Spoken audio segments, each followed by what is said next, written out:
I didn't tell them right away, not because I wanted to hide it, but because I wanted to enjoy it first, untouched. The RV sat in a storage lot for 3 days before I drove it anywhere meaningful. I kept going back just to sit inside it. The smell of new upholstery, the quiet hum when the generator kicked in, the way everything had its place, it wasn't extravagant to me. It was deliberate. Years of saying no to things that would have been easier to say yes to. When I finally told my parents, my mother laughed lightly, like I'd told her I'd bought a second toaster. An RV, she said. What for? A trip, I told her, across the country. Just time. My brother was in the room, half reclined, scrolling through his phone. He didn't look up, but I noticed the pause in his thumb. My father asked how much it cost. Not out of curiosity. Out of calculation, I answered anyway. There was a silence that followed, not impressed, not concerned.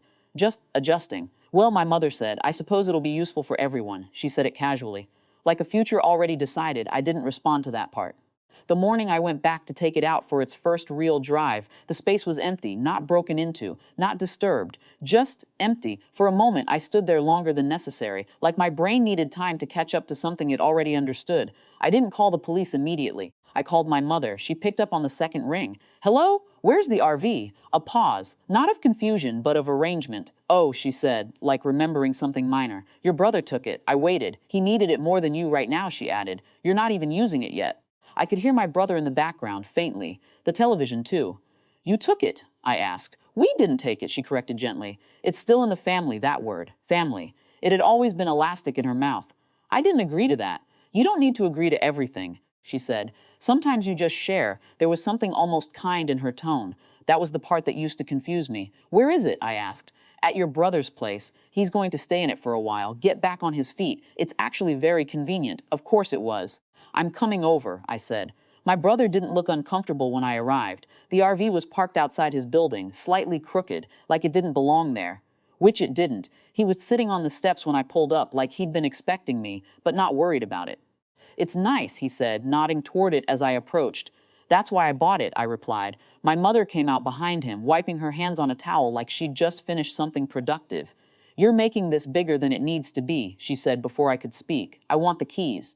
She tilted her head slightly, studying me. It's a family vehicle now, she said. Share. The word landed differently this time. Not soft, not negotiable. I looked at her, not searching for approval, not even for understanding, just confirming something I think I already knew. This isn't sharing, I said. It is, she insisted, a small smile forming. You just don't like it. There it was.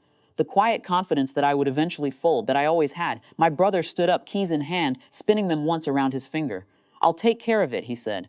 Relax. I didn't step closer. I didn't raise my voice. Give me the keys, I said again. No, my mother answered for him. Not loudly, just final. I left not abruptly, not dramatically. I just turned and walked back to my car. Neither of them followed. That used to mean I'd lost.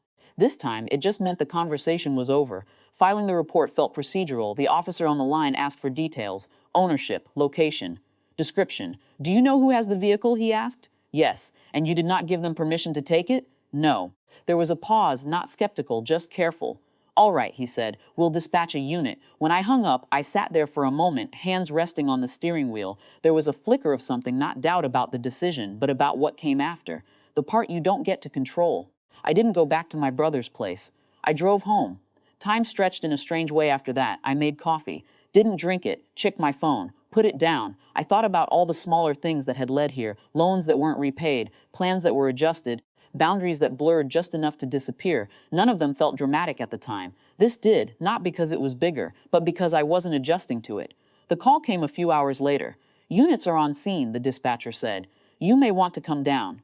There were already multiple vehicles when I arrived, not chaotic, not loud, just unmistakable. The troopers stood around the RV, their presence structured and deliberate, the kind of presence that doesn't negotiate. My brother was off to the side, hands visible.